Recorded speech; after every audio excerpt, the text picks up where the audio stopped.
Hello everyone welcome to my mini blog. तो गत video रे आपण माने देखिथिले जे हमर चिकन पकोड़ा खिया चलथिला आ मजा मस्ती चलथिला। तो एबे हमर पळे आसला मेन कोर्स रो। समस्त एठी कैमरा देखि हाय कले किंतु हेमंत बाबू जानि पार नथिले कोन होउची बोली सेति भाई कहला परे हाय कले। तो एठी हमर भात बसिची किंतु ये गोटे पिला तो खीरी कला भले 100 थर घांडुची। तो जीवन रे केबे भात रोसे करथिलु ना। तापर एठी माया धर चिकन पे मसला कसौथला आ ताको हमें मजाक रे कहथिलु के वीडियोटा करिके हम भाउजों देखि। एटा चिकन कसा कम आलू कसा बेसी लागुथला काहे ना हम जानि पार नथिलु केते की चिकन आनिबो केते की आलू पकेइबो। आ ये गोटे पिला एठी देखौची मते देखिलु चिकन सिजी आलू सिजी जेमिति देखि कोन के कहि पारि। देन एठी मते जबरदस्ती छड़ाई की परिया काटिया पे मागुथली। आ इके गोटे पंडित पिला एठी लेखिची फेयरवेल ऑफ 10th बैच। तुमको रिसेंट 10th पास करछ जे लेखिची एठी फेयरवेल। आ एठी हमर सलाड हो अधा ताको खाइ सारथिलु। आ ये गोटे पिला टमाटो सॉस रे भी सलाड खाउथिला।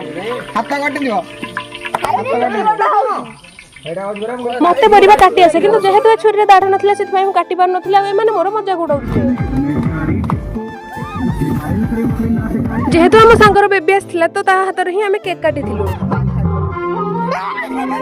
मो सांग एठी मते गोडौथिला मुहरे केक मारिया को आ ता डर रे मु धाइची बाहर को। तापर हमर केक खिया स्टार्ट हे जाइथिला। उये मते एमिति खुआउथिला जे मु पाटी रु गळी गला। आ तापर हमर भोजी बंटा बंटी कार्यक्रम भी स्टार्ट हे गला। फर्स्ट मते बाठी देले भात सलाड पापड़ आ पनीर। आ लास्ट रे आसिला चिकन। दीर्घ 2 घंटा वेट करला पारे देन हमें खाइबा हमर स्टार्ट कर देले। एठी मो सांग माने लुगु आ आदित्य मिसी पचारुथिले रेटिंग हमकु 100 रु केते देबाकू। त मु कहली 100 रु 100 रहिली टाटा।